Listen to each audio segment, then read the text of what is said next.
Envision a place so big and unknown that it covers more than 90% of the Earth's inhabited surface and is still unmapped. This is the deep sea world, from 200 meters beneath sea level to its deepest, buried in a state of complete darkness and pressure that can crush anything that tries to withstand it. Despite its magnitude, one recent survey confirms that scarcely 0.001% of the bottom of the deep sea has been seen by man, and more than 99% of the mysterious world of the deep sea still waits to be found out and disclosed.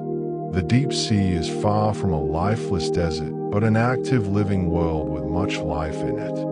From glowing animals illuminating the night to surprising species surviving in toxic environments, this seafloor universe regulates the climate of the Earth by storing additional heat and carbon dioxide. But though invaluable now, the deep ocean is facing an unprecedented human attack. Under the sea floor lie enormous amounts of polymetallic nodules, potato-sized rocks loaded with cobalt, nickel, and manganese that are used to produce electric vehicle batteries and other clean technologies.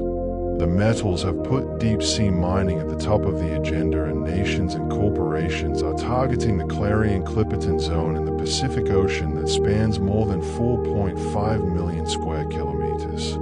But their mining is extremely harmful to the environment. Seabed disturbance by mining activities creates sediment plumes that move over long distances, smother submarine life, and destroy ecosystems. Noise and light pollution created by machinery also add to deep-sea creatures' stress levels, some of which are stressed by an environment. Deep-sea habitats contain vast quantities of biodiversity that is only partially known. These communities contain slow-growing and long-lived species, and thus they are especially sensitive to disturbance. Experimental data have indicated that areas subject to experimental mining decades earlier still do not reflect what they looked like before, illustrating the long-lasting effects of disturbance. Moreover, the deep ocean also stores carbon. Disturbing sediments may indeed release immobilized carbon into the atmosphere and oceans and contribute to global warming. Loss of potentially unique organisms and disruption of the ecosystem process further warn of prudence and further studies prior to the initiation of deep-sea mining. The International Seabed Authority, ISA, is responsible for overseeing deep-sea mining under the United Nations Convention on the Law of the Sea. While the ISA issued exploration licenses, it has not yet completed regulating commercial mining. Meanwhile, more than 30 nations and several green groups have urged a ban on deep-sea mining because the appeal is to demand enormous amounts of scientific information and that it would be irreparably harmed. The issue goes on to present the need for balance between the demand for strategic minerals and the need to preserve one of the world's last frontiers. While the world grapples with the double test of using technology and preserving the environment, the deep sea offers a beacon of hope on how to balance development with preservation. There is massive beauty in deep sea treasure, but no less significant the potential for its misuse. It stands at the juncture of a new era of utilization of resources with wisdom needed. Investment in deep-sea ecosystems research, advancing less invasive technology, and passage of strict regulatory controls is an unavoidable path towards sustainability. Public engagement and participation are essential to policy and business practice formation. By creating an international dialogue that redefines the deep sea in terms greater than minerals, we can strive towards solutions harmonious to both our technological aspirations and our duty to protect the world's most mysterious and important ecosystems. Deep in the vastness of the Pacific Ocean is the Clarion-Clipperton Zone, CCZ. A geographically approximate 4,500,000 square kilometer region of polymetallic nodules with precious metals filled with cobalt, nickel, and manganese elements. These metals are the backbone of electric vehicle battery manufacturing and other clean technologies. The International Seabed Authority, ISA, has issued 19 mining exploration licenses in the area, and exploratory full-scale extraction began in late 2021. But their digging creates humongous environmental problems. Sediments on the seabed are disturbed by mining and become long-term sediment plumes that kill bottom animals and disrupt ecosystems.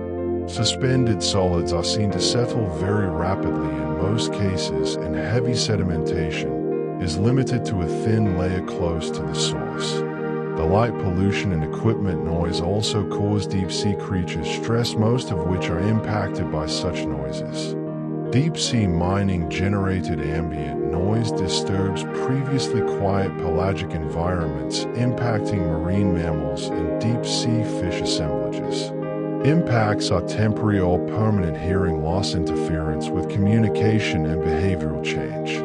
Light pollution has an effect on the environment in deep-sea mining areas because they are typically black as coal. Mining makes light levels increase to the point of brightening to the extent that the sea floor is illuminated, and subsequently marine animals respond with behavioral changes. The controversy continues, weighing the need for required minerals against the need to conserve one of the world's last frontiers. While the planet struggles with the two-front war of moving on and preserving the world, the ocean floor presents a reflection of how thin the line is between preserving and moving on. The deep ocean isn't a darkening emptiness, it's a living, growing set of ecosystems that prefer dark and quiet. Down here, 2,000 or 3,000 meters below sea level, life exists in more than world forms. The giant isopods, bioluminescent luangnafish, ghost octopuses, and microbes that inhabit methane seeps are only some of the many examples of this more than world. They are not merely strange symbiotically, they are invaluable. They are all linked together, and food webs recycle nutrients and lock up carbon. But that balance is being disturbed, and the worst part is we barely have any idea how. Deep-sea organisms, especially where the nodule density is high, such as the Clarion-Clipperton Zone, CCZ, take very long to develop. The nodules themselves that have existed for millions of years are covered with thousands of sessile animals that spend their whole lives fixed on the nodules. Where a mine's equipment digs up seafloor rock, it doesn't simply remove rock containing the minerals, it removes villages. Forests on land have years to reach back to their peak, but for deep-sea villages it may take centuries or ever to reform. In a 1989 trial in Germany in the Pacific, a man-made perturbation was induced over a region of seafloor. 20 years later, a second trip was made, and it was found that the wounds hadn't healed. Fauna diversity and effects remain significantly less than in the undisturbed stage. Previously, studies found that disturbed damage through even temporary time mining would remain for centuries. And because it's not only habitat destruction in the impacted zone, mining stirred sediment dust can travel huge distances on their own from the source site, filling filter feeders, filters, smothering corals and sponsors, and disrupting chemical balances kilometers away. Researchers are only now beginning to learn how those minute particles move in deep-sea currents and how far-reaching their impacts will be. In addition to biodiversity, global climate regulation is also at stake.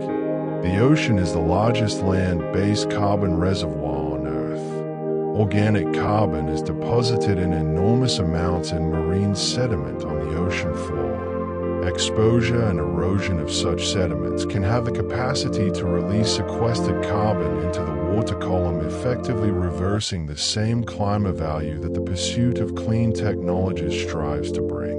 In reality, metal extraction to generate clean energy could paradoxically speed up climate change if not controlled. Apart from this, the overwhelming majority of the deep-sea species are endemic, i.e., they are found nowhere else on our planet.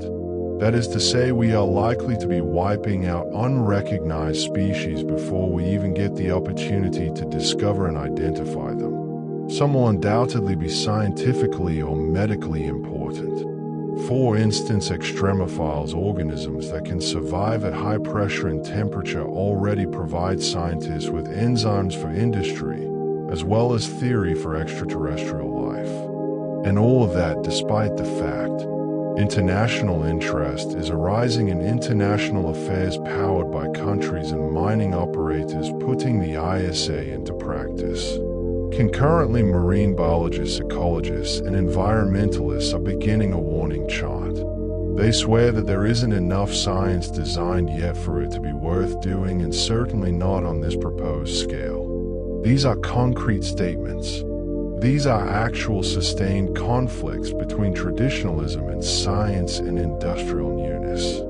That Norway became the first nation in 2023 to approve the plans to harvest the bottom of its continental shelf over and above the shouted objections of ecologists and scientists is a sobering reminder that the choices made by one tend to have cascading effects in a domino-like manner that others follow more closely. What is also alarming is the spotty understanding of deep-sea ecosystems. We have more information about the Martian surface than we do about our ocean floors. Under such circumstances, going in for drilling without thorough environmental mapping is surgical blindness. Without mapping baseline data or species interdependencies, there is no way of forecasting the overall ecological effect. The bottom of the ocean is the last frontier on the planet, and it's one of the most fragile ones. Mechanical penetration into the ocean floor can ruin centuries of biologic history, and every extinct species is an evolution forever lost. The question that we must answer now is cold and imperative. Do we truly know what we're paying by excavating this underwater booty? Are we betting everything for immediate booty? In our quest to save the world, let us not forget that in saving it we should not destroy its oldest homes. The deep sea is not a region that needs to be mined simply, but heritage to be respected. It cannot be out of sight, but it cannot be out of mind. The world stands at a juncture. On one side, there are the calls for clean technology, electric cars, windmills, solar panels, all dependent upon critical minerals such as cobalt, nickel, and rare earth. And on the other, there is the ocean floor, a vast store of untapped biodiversity, enigma, and evolution that has been in progress for millions of years. There have never been such compelling forces between preservation and utilization. Why policymakers and industry are in the deep end is straightforward: shortage. Onshore mineral deposits are becoming increasingly expensive to access economically and politically. War for war over mineral-mined lands and precarious supply lines, most ferociously for highly concentrated minerals found in thin strips of land such as the Democratic Republic of Congo, have triggered a frantic search for alternatives. The sea flu offers an irresistible solution. But is it just too good to be true? Giant multinationals like the metals company Allseas and Lockheed Martin have invested tens of millions in exploration missions. Their pitch is grandiose: massive robotic harvester robots on the sea flu, vacuuming up polymetallic nodules and pumping them to surface vessels. They promise us that their environmental impact is minuscule, especially compared to catastrophic practices like strip mining or logging. Their thesis rests on a promising assumption: climate change will be prevented by deep-sea mining. But it is a false dilemma, analysts assert. There is no either-or situation between drilling and ecological catastrophe. In fact, some believe that exploiting the deep ocean would be only exacerbating the problem. One of the largest criticisms of the pro-mining movement is that there have been no peer-reviewed long-term effects assessments. What little data has been collected is disturbing. Deep-sea organisms have a low reproductive rate, are light and noise-sensitive, and live in extreme but stable conditions. Disrupt those parameters even slightly, and the consequences ripple outward in unpredictable ways. Also, there is a governance gap. The International Seabed Authority, ISA, the UN agency responsible for regulating seabed resources outside of national boundaries, has been attacked for lack of transparency. Much of it has too much mind influence, others feel. Whereas some countries such as France and Chile are demanding that deep-sea mining be paused or even temporarily halted until there is more data, others are pushing hard to have it take place as early as possible. One of the major controversies arose in 2021 when Nauru, a tiny island nation in the Pacific, initiated a 2-year rule that may compel the ISA to embrace commercial proposals for seabed mining. The action dismayed scientists and environmentalists who believed the world was being rushed towards irreversible choices. Nauru, as with several small island nations, is both a potential winner and a potential loser. On the one hand, deep-sea mining may offer economic potential. On the other, environmental harm may have a devastating impact on fisheries, climate, and ocean health, island nations' lifelines. This global split is becoming more and more apparent. Germany, Spain, and New Zealand have issued a moratorium call. Meanwhile, nations such as China and Russia, along with some Pacific Island countries, are proceeding with exploration permits. The question is no longer technological, it's about ethics, forward-thinking, and global cooperation. And in all this, the voice of the ocean itself is not heard. Sea creatures are not able to lobby, protest, or pen policy briefs. Yet the deep ocean is responsible for the regulation of Earth's climate, for recycling nutrients, and for sustaining life as we know it. Any disruption, even an apparently minor one, might take hundreds or thousands of years to reverse. Unlike land ecosystems, which we have studied and in some way interacted with for centuries, deep-sea ecosystems are vulnerable and uncharted ground. Remarkably, some scientists think it's still possible to shift course not by stopping innovation, but by innovating differently. Instead of extracting nodules, why not reuse more of the metals we currently have? Less than 20% of waste electronics are currently recycled properly. Making investments in circular economies might cut down on the need to dig up more raw materials. Likewise, advances in material science could enable batteries that don't depend so much on cobalt or nickel. But solutions will need international cooperation, long-term vision, and immunity to short-term gain. That's what makes this problem so challenging. Deep-sea mining is no longer a scientific or environmental issue, it's a philosophical one. It forces us to ask, how far are we willing to go for convenience? Do we truly believe in sustainability, or just when it suits business? The choice we make will decide the future of our oceans. Either we learn from the errors committed on land mining has resulted in deforestation, conflict, and pollution, or we do them again underwater, this time with effects we can hardly even begin to comprehend. The deep sea should not be used as a blank page for industrial greed. It is a living ecosystem teeming with life and intrigue, worthy of the same regard and preservation that we give rainforests and wildlife sanctuaries. Ultimately, the problem is not one of technology. It's an ethical one, and it's happening right now in boardrooms and labs and diplomatic meetings, and most importantly in the public consciousness. Because once those initial commercial machines are lowered onto the ocean floor, there may be no reversing course. In the dark hush of the deep ocean lies a paradox, an area so isolated but so bound into our destiny. For centuries, the depths of the ocean remained beyond our fancy, a world of myth and beast. And now, as our technological competence increases, we are starting to unravel its mystery. But in getting closer, the question swells louder. Is it right that we disturb that which we don't even start to comprehend? The urge for deep-sea mining is not solely born out of greed. The world is in a mad scramble against climate change. Fossil fuel transition to renewable energy requires a monumental surge in minerals such as lithium, nickel, cobalt, and manganese. From electric cars to grid storage systems, our clean energy future is made of metal. The oceans filled with polymetallic nodules appear like a reasonable answer. But reasonable does not always equate to right. Think about the price.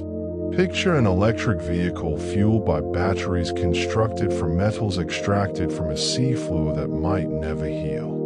Picture solar panels shining on rooftops while the seafloor remains dark, quiet, and damaged. It's a terrible irony, saving the planet at the expense of defacing one of its last pristine environments. At the center of this controversy lies time. The deep sea has evolved over geologic eras. Its creatures have found innovative means of adapting to crushing pressure, no sunlight, and minimal food. Their life cycles are slow, their reproduction rates even slower. Recovery when such environments are disturbed by mining technology, if that can even be done, could take millennia. In human scale, it is forever. Worst of all is what we don't know. Every deep-sea voyage yields new species. Many are so delicate and unusual they confound scientists. Some yield enzymes that might one day transform medicine, biotechnology, even cancer therapy. But if we rush ahead, we might kill these creatures before we even know their names. And then there's the political layer. Choices regarding deep-sea mining are currently being taken by some countries' firms and the International Seabed Authority. But the deep sea doesn't belong to a single nation. It is considered part of the common heritage of mankind, which is embedded in international law. But poorer nations tend to have less of a voice regarding how it's handled. Most Pacific Island nations are in a double bind. They promise economic benefit from mining agreements, yet threaten increased sea levels, dead coral reefs, and disappearing fisheries, disasters exacerbated by disruptions in marine ecosystems. Citizens are waking up. Over the past few years, a movement has been building. Scientists, indigenous representatives, green groups, and some corporations have demanded a halt to deep-sea mining. Big brands such as Google, Samsung, and BMW have committed to avoiding minerals mined from the deep ocean. The European Parliament has cautioned too, saying there should be more science before any action. And in 2023, an international coalition of more than 700 marine scientists signed a statement calling for a halt to all deep-sea mining projects. But industry momentum persists. The tantalizing promises are too great to resist trillions of dollars in potential gain, supply chains less susceptible to geopolitical strain, and a world where scarcity no longer constrains growth. The vision of robots quietly mining minerals from the depths distant from human cities is enticing. Clean, controlled, safe. But reality never is. A mining vehicle scraping off the bottom could release clouds of sediment kilometers long. Those clouds, depending on prevailing patterns of current, might smother filter feeders, obscure light, and deliver toxic metals away from the mining operation. The perturbation of microbial communities, those microbes that break down organic matter and cycle nutrients, might alter the ocean floor's chemistry in ways we haven't yet imagined. And maybe the biggest threat is complacency. Because the deep sea is out of sight, it's tempting to think it's out of danger. But what goes on under the waves affects all of us. The ocean binds everything together. It regulates temperature, supports billions, absorbs carbon dioxide, and stabilizes global weather. Its health is not a choice, it is necessary. There's a strong analogy here. Imagine the deep sea as a library. Each species, each rock formation, each hydrothermal vent is a book, some old, some recently written, some yet to be read. Extraction is like ripping pages from this library before we even realize what's on them. And in our hurry to address one crisis, we may be planting the seeds of another. Where do we go from here? We require time. Time for science to catch up. Time for international agreements which put equity before economy. Time to create improved recycling technologies, substitute materials, and circular economies that diminish raw extraction needs. Most importantly, we require humility, the kind which believes there are locations too vital, too enigmatic, too sacred to charge into. The deep sea is not a wasteland just waiting to be exploited. It is a frontier of discovery, a sanctuary of age-old life, and a mirror of our values. What we do with it will tell us who we are as a species, conquerors or guardians, plunderers or stewards. Ultimately, this is not merely a tale of mining. It is a tale of balance between advancement and conservation, between drive and prudence. And as with all great tales, the ending hasn't been written yet, but it will be, by us.